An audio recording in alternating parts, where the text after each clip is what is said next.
Good morning, friends.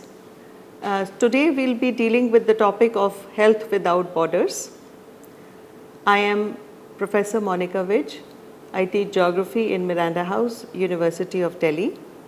And today we'll discuss in detail about the concept of global health, or we can also call it as health without borders. Global health or health without borders is primarily a concern. It has become a discipline in itself, particularly after globalization, because there is a major shift in global health pattern and how they are perceived and addressed.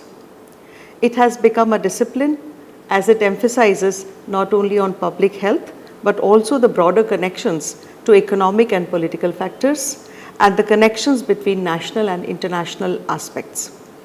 This particular topic will try to analyze the progresses and challenges in meeting the global health goals. We all realize that health is a human right, and to attain this human right, no individual country can contribute towards it. It is time for universal health coverage. There are several global partnerships to promote this global health. There are collaborative efforts between nations, NGOs, private entities to improve healthcare in underserved regions. Examples include cross-border initiatives for disease prevention, vaccine campaigns, and emergency medical aid. In fact, the United Nations Sustainable Development Goals, the SDGs, they talk to a great extent about global health, particularly SDG number 3, which is about good health and well-being. It talks about universal health coverage, combating communicable diseases, reducing maternal and child mortality, emergency preparedness and response. These goals, which have been set up by SDG 3, are very significant in the current scenario, particularly in the times where we live, where excessive travel is taking place, and we have just come out of the global pandemic of COVID-19. So SDG 3 becomes extremely important, where we talk about the universal health coverage and the times of climatic change within which we are living. Disasters do not know national boundaries, and because of that reason, we have to talk about emergency preparedness and response at the global level. Besides SDG 3, there are significant other SDGs which are closely related to global health partnerships. That is SDG 1, which talks about poverty reduction, SDG 5 talking about gender equality, SDG 4 about education, and SDG 6, which clearly talks about clean water and reduced inequalities. Because these four aspects of poverty, gender, education, and clean water and sanitation are directly linked to the health parameters all across the world. What we realize is that there is large amount of disparities globally in terms of health status. And these health status disparities can be very clearly seen with regard to the average life expectancy across the globe. And we find that certain countries in Africa have as low as 32 to 41 years life expectancy, whereas the developed developed countries in the world, they have a life expectancy of over 80 years. So there's a vast disparity in terms of life expectancy all across the countries of the world, which talk extensively about their economic structure, their political organizations, their social organizations, and life expectancy can be taken as a very significant parameter to assess what is the nutritional status, what is the health infrastructure, what is the kind of care or welfare approach of that particular government. Life expectancy, as the map shows us, it is talking about an average life expectancy of the entire population. If we try to visualize it through the gender disparity, we would find that the data is much more disaggregated, much more discriminatory between the two genders. When we talk about health disparities, they primarily refer to differences in health outcomes and access to healthcare service. Health disparities largely, very often we find that the healthcare services are available, but what is significant is, are they accessible? So when we talk about healthcare services, we have to talk about three things particularly: whether the health services are available, if they are available, are they accessible, If they are accessible, are they affordable? If the healthcare services are available but not accessible or affordable for whatever reasons, either because of economic inequality or because of social inequality, then those particular health services do not mean much for the population of that particular country. And we find that health disparities globally vary primarily because of the differences or disparities in healthcare services across different populations, often influenced by factors such as geography, socioeconomic status, race, ethnicity and gender. These health disparities, they would result in unequal access to healthcare, higher disease burden for a particular country and reduced quality of life for marginalized or vulnerable groups. When we talk about marginalized or vulnerable groups, here we have to take into consideration 3 or 4 sections of the society. We have to talk about the disabled, we have to talk about the gender gap, we have to talk about the age gap, we have to talk about the economic gap, and we have to talk about the race and ethnicity. So, accessibility, unequal access leads to greater burden for the national economy. In order to reduce these health disparities, there are several collaborative efforts in financing healthcare delivery, infrastructure building, research, global health partnerships, which work towards more equitable and a just healthcare system. Justice is very significant. So, when we talk about access to healthcare, we have to look into the concept of equity as well as equality. The most significant aspect of healthcare disparities is with regard to tackling communicable and non-communicable diseases. So, it has been realized that the countries which are falling into low and medium income group countries, they experience higher rates of communicable diseases like malaria, HIV, AIDS, tuberculosis due to factors like poor healthcare infrastructure, lack of access to clean water and weak disease surveillance system. As compared to that, the health disparities in the high income countries, they often face disparities related to non-communicable diseases such as diabetes, cardiovascular diseases, cancer and various other lifestyle diseases which disproportionately affect marginalized communities within these countries. When we talk about healthcare beyond borders, we have to understand that what are the issues which are covered within that. The first is global disease surveillance and control, which is very crucial for monitoring and controlling the spread of infectious diseases, just as we saw when COVID-19 spread out throughout the world. We realized that the global monitoring and control was very significant, and all over the world people were following similar kind of treatment. Prior to COVID-19, there was tuberculosis, malaria, polio and various other global diseases which were spread throughout the world, and through international collaboration, research, public health policies, these diseases were controlled. Second important concept within health beyond borders is medical volunteerism. We find that there is a dearth of healthcare professionals, trained as well as untrained. There are several healthcare professionals in wealthier nations, whereas there is enough lacking of education, healthcare education in terms of infrastructure and basic ability to study. So, the healthcare professionals from the wealthier nations often volunteer to serve in countries with limited medical resources to provide surgeries, dental care and other essential services. And third significant point within healthcare beyond borders is access to essential medicines. So, the availability of life-saving drugs and vaccines in developing nations, including efforts to address intellectual property challenges and improve supply chain logistics.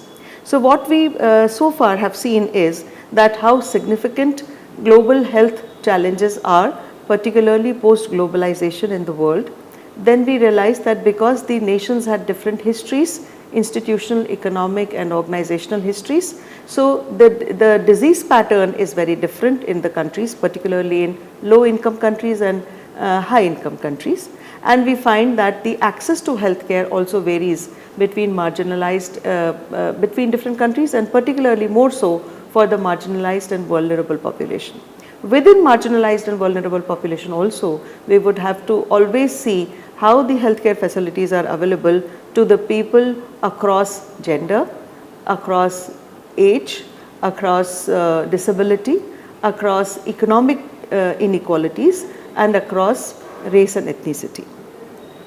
In order to fulfill these challenges of healthcare access, there are three particular points. One is global disease surveillance and control, so that the moment a country comes to know that there is a global epidemic kind of a situation which can develop, there are enough warnings, and we are finding that there are newer viruses which are coming, and there is a global health. WHO takes real good care in propagating that these kind of diseases are on the rise, and like recently monkeypox was something, the moment it comes in one particular country, it is very well, the information or the news is very well spread out among all the countries, and people start taking care about it. Countries, particularly the nations start making policies for it, how to go about it so that the particular disease which has entered a country does not spread.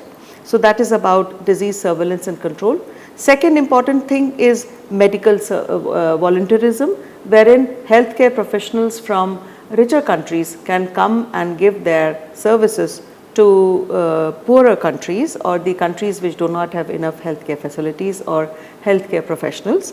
And the third is access to essential medicines by improving the supply chain logistics and very often controlling the prices of these medicines. Then we see that for health beyond borders, there are very significant global health partnerships. Now these partnerships, number one, are about emergency and humanitarian healthcare. During crises such as natural disasters, conflicts, pandemics, they require healthcare services that transcend national borders, with international teams providing critical medical support. We have seen during the time of Turkey earthquake, during the time of Nepal earthquake, there were teams, NDRF teams were traveling from India to Turkey, to Nepal, to various other countries. There are various WHO teams or various UN forces which are sitting ready to supply medicines, equipments and professionals to the other countries in order to relieve them from a particular emergency or any crisis for healthcare. So emergency and humanitarian healthcare is a very significant aspect of global health partnerships. Second is telemedicine and digital health. This is growing particularly post-COVID, ever since the world learned to depend on digital media, and we find that with advancements in technology, telemedicine services allow healthcare professionals to provide remote consultations, diagnostics and follow-ups to patients across borders, expanding access to care. So very often for very extremely critical diseases, people had to travel all the way to a different country, particularly a richer country, where it would have been a very extremely expensive affair to go and access those medical care. But with the digital health and telemedicine, what has become significant is that all the reports can be sent digitally. People can have a Zoom meeting or a Google Meet, and on that they can meet the top doctors all over the world and take the best of healthcare services which might exist for a particular disease anywhere in the world. So telemedicine and digital health have been a great global health partnership. Number 3 is health education and capacity building. This includes training local healthcare workers and providing resources to improve healthcare delivery in low resource settings.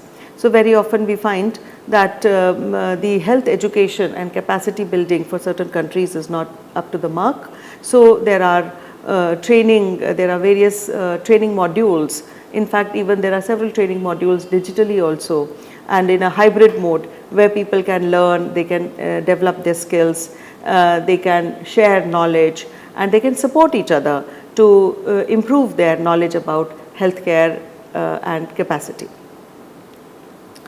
Next important concept within global health partnerships is about financing global health initiatives. There are several stakeholders for financing the global health initiatives.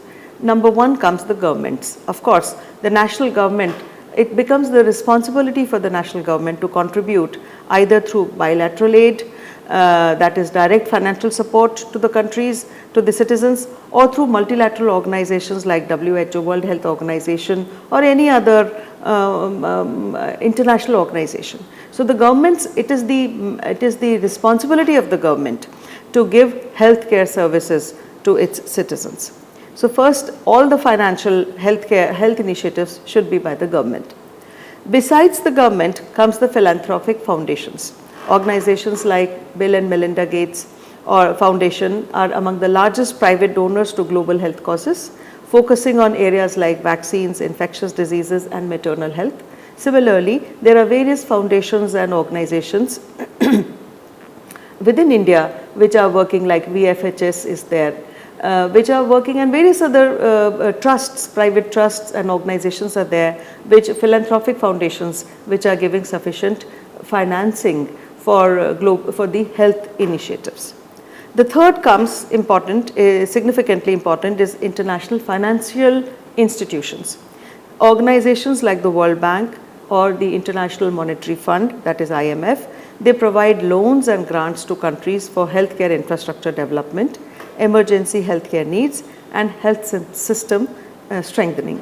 This is kind of a hand-holding by the international financial institutions, because low or medium LMIC country, low or medium income group countries cannot spend too much infrastructure, too much finances in setting up infrastructure for healthcare at one go, because because the country is probably already struggling with poverty and various other issues, health and development and education issues.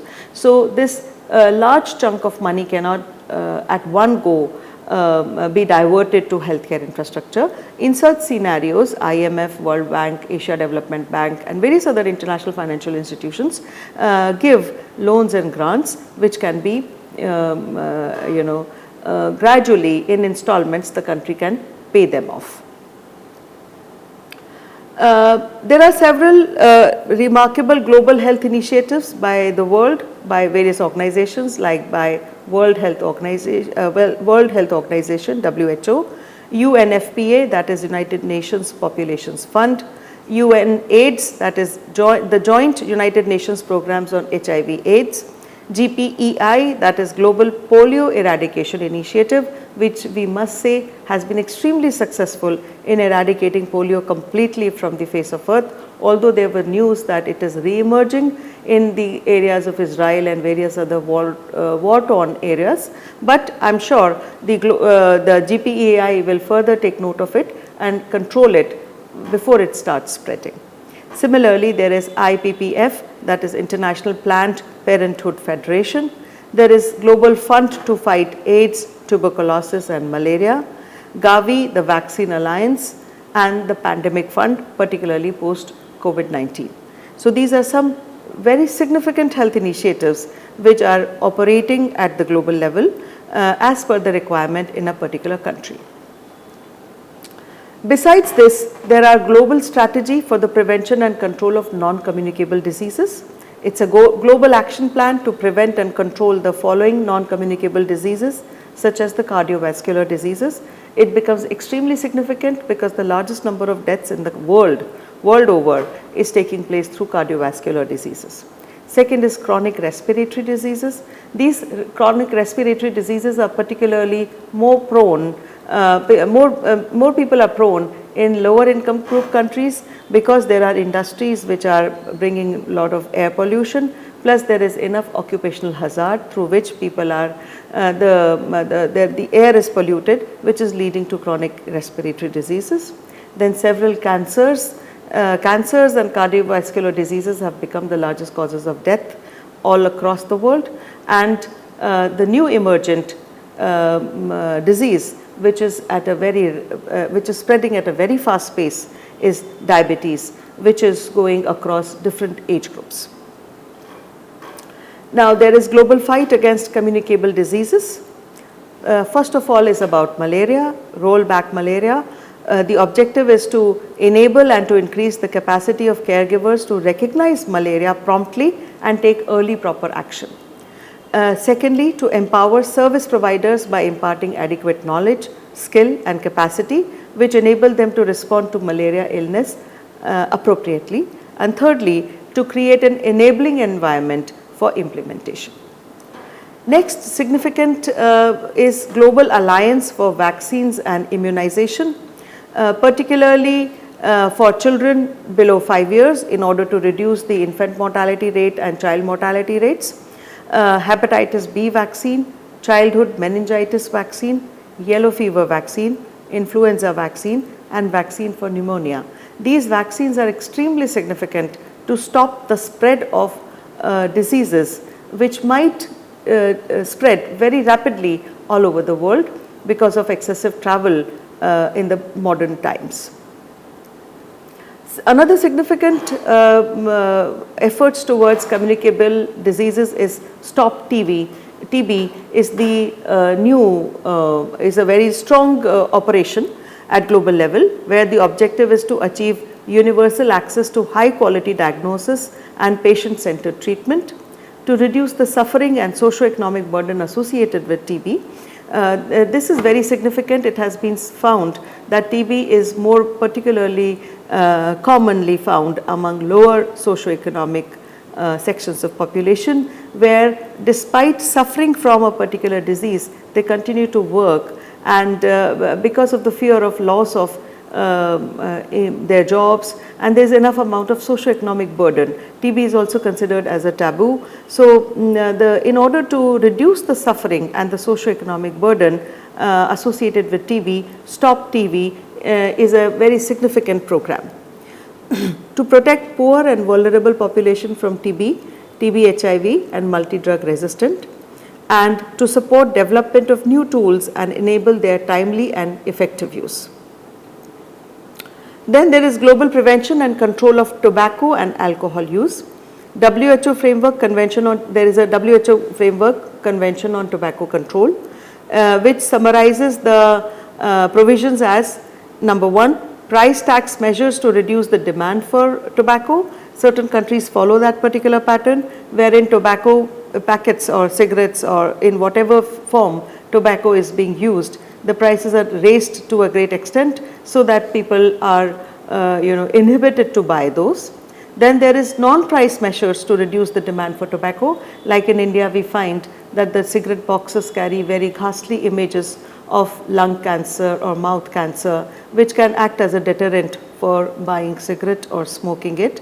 Similarly, in the cinema halls, we find that during the movie, in between the movie, during interval or before the movie begins, there are very sad and very sorry kind of short clips which are played which talk about how a family has suffered financial loss and emotional loss because of excessive use of tobacco and cigarette consumption.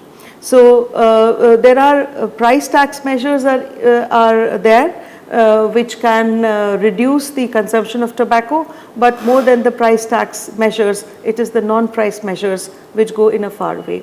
We also find in our educational system that most of the campuses declare themselves as tobacco-free campus. They put up their boards all across the, like in Miranda House, we have seen that there are boards put up all across the campus which says it very clearly that it's a tobacco-free zone. So, nobody can consume tobacco in that particular premises. Similarly, this kind of a non-price measure can be picked up by housing societies, by various other corporate offices, by schools, colleges and various other organizations which will reduce this consumption and tackle the problems associated with tobacco consumption. Another significant is the Global Fund to Fight AIDS, TB and Malaria. It's a funding project rather than an initiative. We have earlier talked about global partnerships, global financial partnerships. This is one of the example of that it is a funding project rather than an initiative. It helps in the prevention, reduction and mitigation of the negative impacts of these 3 diseases to humanity, which contributes to the fulfillment of the Millennium Development Goals. So, these 3 diseases, AIDS, TB and malaria, not only are deadly diseases, people die, large number of people are dying because of these 3 diseases, but the sad part is that these 3 diseases carry a lot of social stigma with them, as a result of which people do not want to declare those diseases openly. They want to hide those diseases. Only when TB particularly, when the coughing becomes excessively high, or in coughing blood sputum starts coming out, it is then that the person goes to the doctor, and by that time the disease has actually spread to a great extent. Same as with AIDS, somehow there is social stigma with certain diseases, not with malaria as much, but with AIDS and TB, and we realize that it leads to a lots of harm to humanity because of this. Another significant aspect which is not much discussed but is rising rapidly is global initiative for mental health. There is a global mental health action plan from 2013 to 20, which has been extended now further on. The objective largely is, first of all, to fight and alleviate negative trends in mental health. Second, to improve and make mental health services. Number 3, to prevent abuse of rights and unjust treatment against people with mental problems, disorders and disabilities, which are still prevalent around the world.